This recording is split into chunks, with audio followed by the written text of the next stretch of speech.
One of the bigger things that happened this past week is that Kenny Atkinson stepped down, and this is the last topic on the show. Kenny Atkinson, I'm hungry.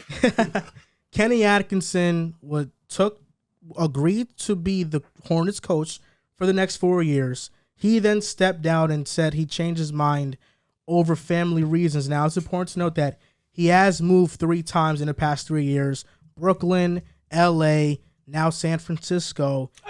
Do you think Kenny Atkinson stepping down has more to do with him or more to do with the Hornets and him thinking they might be an unstable situation to win? I'm going to go 60-40. I think 60% staying with the Warriors. I think 40 with the situation in Charlotte. To start off with the Warriors, they just want to chip. And he's looking at he's a development coach. I think we all understand that he develops talent. Looking at the guys he got right there, and with the pick that they're gonna have coming up, you got a chance to develop Moody, Poole, Kuminga, Wiseman. That's a pretty nasty 4-man group. Eventually, that could be a dangerous. McGowan's in your mock draft. Oh, if we get McGowan's, boy, whoo! But and they just want to chip. They just bonded this year in a pretty tough year mentally for them with all the concerns that they have with all the people doubting them. So I think him seeing that definitely, and then also, of course, with Charlotte being immature, having a lot of young guys are like they have Gordon Hayward, who's probably the most mature guy there, and then a bunch of young kids. Terry Rozier, he's mature, but he kind of acts like a thug sometimes too. So you got a lot of immaturity there, and then the situation doesn't look too bright. Like, even Steve Kerr, I think he said it one time, he had an opportunity, remember, to go to the Warriors, to go to the Knicks, and one move to the Knicks could have changed his life, but he chose the Warriors that was already established. I think Atkinson is looking at that too. Like, this is a team that's made the play-in twice, got blown out twice. And is this really a situation where I want to go make a new blueprint on my career? No, I think he would rather just wait, be where he's at, and then find a better or get a better situation in where he can come in and kind of not maybe have a Kerr-like impact, which is once in a generation, but have some like that type of impact where they're a playoff team right away. A situation would be really cool for Kenny Atkinson? San Antonio. Year or two, with all the shots they're trying to take on Josh Primo. Who did we have him take in the mock?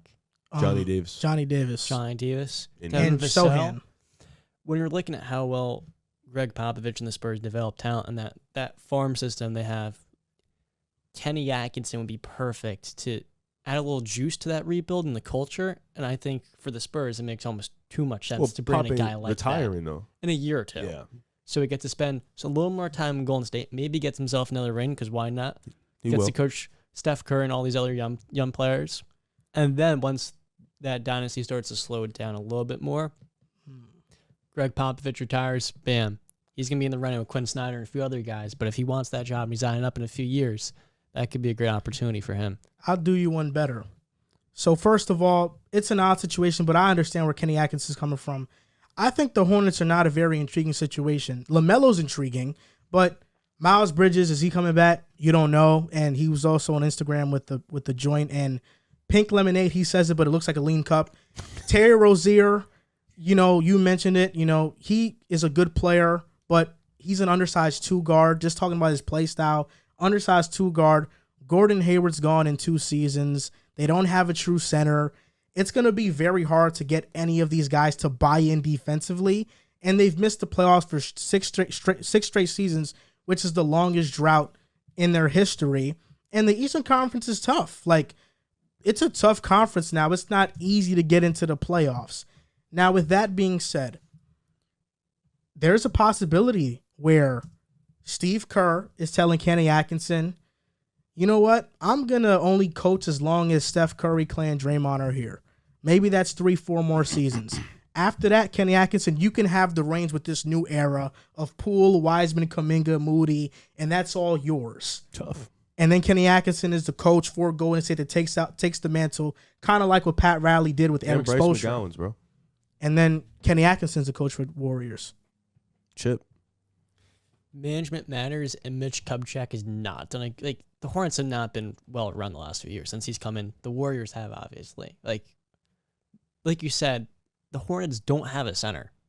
What are you gonna do with that? And the Warriors don't either, to be fair, though. Bro, well, they don't need one with their Mason Plumlee. And even James Wiseman, at least they've invested capital, high-end capital into that. Kevon Looney's fine. They may draft another one.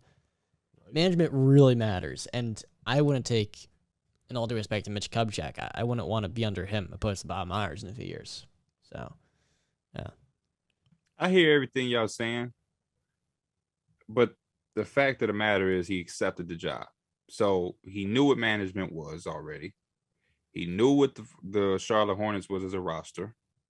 He knew all of these things. I'm leaning towards the family thing. You don't take a job and then say, oh, but you know what? Mitch Kupchak is the GM. Oh, you know what? We don't have a center. Like he went through all of these things. Like he got interviewed multiple times. It was between him and Mike D'Antoni. Like, and he was the only one to interview with Michael Jordan. Just wanted to put that out there. That's tough. And still accepted though. Yeah. So it's like that's the thing I can't get past. All of the things y'all saying would have been cool if he turned it down, but he accepted. So I take the family in consideration, the fact that he does have the kids, the fact that you named all those places and compare those places to Charlotte. I don't know if y'all have been to Charlotte. I did for All-Star Weekend. It does not compare to San Francisco. Yeah. It does not compare to New York. It does not compare to California. I've been all these places he's coached, and Charlotte is the one that's odd compared to the other three that he's been.